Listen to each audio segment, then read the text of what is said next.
Kaizen. Épisode 2. Henri.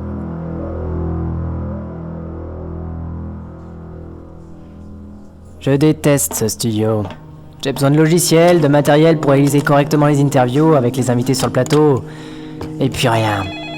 On m'a repassé technicien de terrain. Câblage, mise au point, exécution des ordres de cet enfoiré d'Antoine. Chef de régie, ce salopard. On le déteste tous parmi nous quatre. Surtout Monsieur Doodle. Cet enfoiré m'avait arraché de ma promotion avec des mensonges rapportés au grand patron. Ma fierté en avait pris un coup quand même. Certes, je suis le cerveau de l'équipe, mais je crois que Simon m'a aussi associé à l'orgueil. C'est pas une bonne chose. Mais peut-être le suis-je réellement. Hé, Simon, qu'est-ce que tu fous? On attend que toi, là, les autres ont fini le câblage. Magne-toi un peu avant que je te fasse passer concierge cette fois. Je suis tout seul pour faire les réglages, un petit coup de main serait pas de refus. Les autres sont très occupés. Dépêche-toi ou ça va encore être pour ta pomme. Ok, Antoine. C'est lui, le Antoine.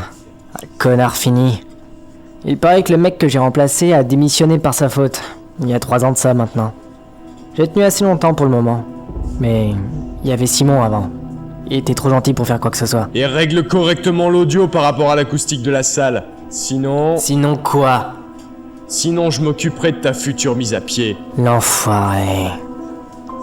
Simon s'était toujours soumis, il était comme ça, fragile et introverti. Je crois que c'est grâce à ça que nous sommes là d'ailleurs. Je me demande même comment il a fait pour aborder Karine. Enfin, même si c'était plutôt Karl qui l'avait fait. En résumé, Simon était une cible. Maintenant que j'y pense, je crois que c'est depuis qu'il travaillait ici, sur le plateau télé, que Monsieur Doodle avait réellement pris forme. Monsieur Doodle. Ah oui, son histoire est beaucoup plus compliquée que nous puissions le croire. En réalité, c'est une ombre qui est présente chez Simon depuis la période du collège. L'époque où tout gamin un peu différent des autres se fait martyriser dans la cour. Ça va Henri? Tu le supportes? Je fais du mieux que je peux. Tu sais, je sais pas si c'était une bonne chose que je revienne en tête au final. Si, c'est une très bonne chose que tu sois là. Monsieur Doodle commence à s'agiter en bas, essaye de ne pas te focaliser sur Antoine. Je vais essayer, mais c'est plus dur que prévu. Bon courage. C'est bon Favera, t'as tout installé correctement? Ah oui, Favera, c'est le nom de famille de Simon.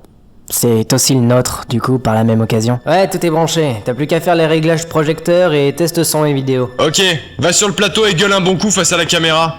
Ah ok, tu veux que je dise quoi? Dis tout et n'importe quoi, c'est juste un test. Je m'appelle Simon Favera, je suis né le 18 juin 1989 à Nantes et je suis actuellement sur un plateau télé pour faire un test son vidéo. Continue, j'ai pas fini. Je suis allé au collège Jean Zé à Nantes, puis au lycée Émile Zola où j'ai passé mon bac S pour enchaîner sur un BTS audiovisuel et aujourd'hui je travaille sur un plateau télé depuis 3 ans à Paris.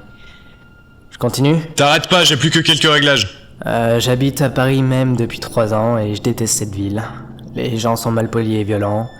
Ça se tape dans la métro, on se fait agresser par des gars de Médecins Sans Frontières tous les week-ends où on veut se balader et mon chat malade est mort ici. C'est bon, tu peux revenir. C'est bon, tout est en place? Ouais, c'est bon. Dis-moi ce que tu penses de ça. J'habite à Paris même depuis 3 ans et je déteste cette ville. Les gens sont malpolis et violents. Tu veux qu'on parle de tes soucis, mon petit Simon? C'est quoi ton problème, Antoine? Mon problème, c'est que t'as tenté de piquer mon job, petit merdeux. Et alors, t'as eu le poste, tu devrais être content. Supprime cet enregistrement. Non, je crois que je vais le garder. Histoire de te mettre un peu la pression. Imagine que je monte ce passage au grand patron. C'est pas une bonne image des employés dépressifs. Pourquoi t'as eu peur de perdre ton job? T'as plus d'expérience que moi. Ce que tu fais, c'est stupide. Oui, mais rien que le fait que t'aies tenté de me baiser, ça me fout les nerfs. Si t'étais bon dans ce que tu fais en même temps, t'aurais peut-être pas à t'inquiéter. Mais qu'est-ce que t'attends, Antoine? Réponds! Pour qui tu te prends, Favera? On dirait que tu la veux réellement, ta mise à pied. Merde, je perds le contrôle. Peut-être que quelques jours vont te calmer un moment. Laisse-moi entrer, Henri! Je le père de cette petite enculée! Je vais lâcher chaque bandit! 4 jours. C'est pas mal, Favera. Henri! Qu'est-ce que t'en penses? Redresse la barre! Doodle va finir par prendre la tête! Regarde! J'ai vu ce que cet enfoiré nous fait subir! On n'a pas besoin de ça en ce moment! Fais buter cet enculé! Arrête ça, Eh Doodle! ben, tu parles plus, Favera? Je t'ai coupé la langue. 4 jours, ça me paraît pas mal en effet. Mauvais, ce fils de Doodle, bordel! Je pars maintenant. Retourne derrière ta console de mixage. Et la prochaine fois que tu m'emmerdes, ça pourrait être un renvoi définitif. Pas une mise à pied.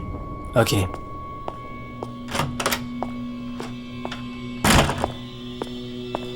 Je sais pas ce que vous en dites, mais je l'ai échappé belle. C'est fini, Doodle. Cette enflure ne peut rien pour attendre. Je viens de vous dire que l'histoire de Doodle était compliquée. En fin de compte, elle est pas tellement quand j'y pense. Antoine est la seule personne que Doodle déteste réellement. Ah, évidemment, Monsieur Doodle n'aime personne. Il est comme ça, mais Antoine est son véritable némésis.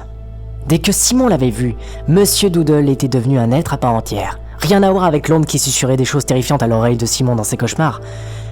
Je pourrais aussi vous parler de Jack, mais ce serait trop complexe.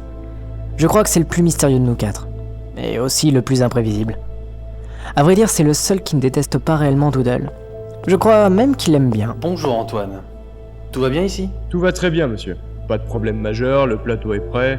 Simon, t'as réajusté les projos? Oui, ils sont bien orientés. Parfait. Je voudrais vous parler de 2 ou 3 choses en privé, monsieur, si ça ne vous dérange pas. Il va parler de nous. Jack? Qu'est-ce que tu fous là? J'ai senti Monsieur Doodle s'énerver, alors je me suis dit qu'il se passait quelque chose.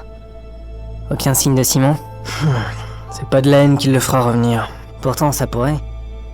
Monsieur Doodle est sûr que si on fait les bonnes choses Monsieur pour... Doodle te manipule, Jack. T'es influençable et trop gentil pour percevoir ce que veut vraiment Doodle. C'est là que vous vous plantez tous. Vous pensez tous m'influencer, mais c'est moi qui avais le plus de contrôle sur Simon. Il avait raison. Jack, c'était le petit pleurnichard dont on ne savait rien. Carl l'aimait bien, il aimait parler avec lui, discuter de tas de choses. Mais ces derniers temps, on n'avait plus trop le temps pour la causette. On se battait pour une cause perdue. Simon n'avait aucune raison de revenir. On l'avait tous vu mourir. Carl ne se rappelait plus des détails et tout ce qu'il avait retenu, c'est que Simon avait disparu sous ses yeux, comme par enchantement. Personnellement, je me souviens de Doodle sortant son hachoir, oui. Il a toujours un hachoir sur lui, un hachoir rouillé dont le côté aiguisé part en miettes. On avait l'impression que ça donnait un genre de dent le long de la lame. Puis, pour je ne sais plus quelle raison, il avait sorti son hachoir et coupé les mains de Simon. Simon était tombé à genoux, mais... Ah, il n'a pas eu le temps de souffrir. À peine tombé que Doodle avait planté son hachoir dans le crâne de Simon, la lame arrivant jusqu'entre ses 2 yeux. C'était affreux.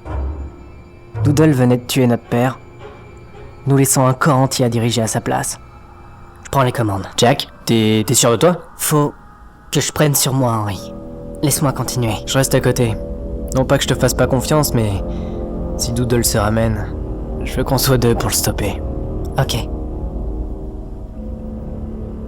Dernier jour normal pour nous. Le conflit aura finalement éclaté durant cette interview. Un politicien, je crois, Premier ministre, enfin... C'est pas lui qui importait, non. Je crois que c'est ce jour précis que Doodle s'est éveillé.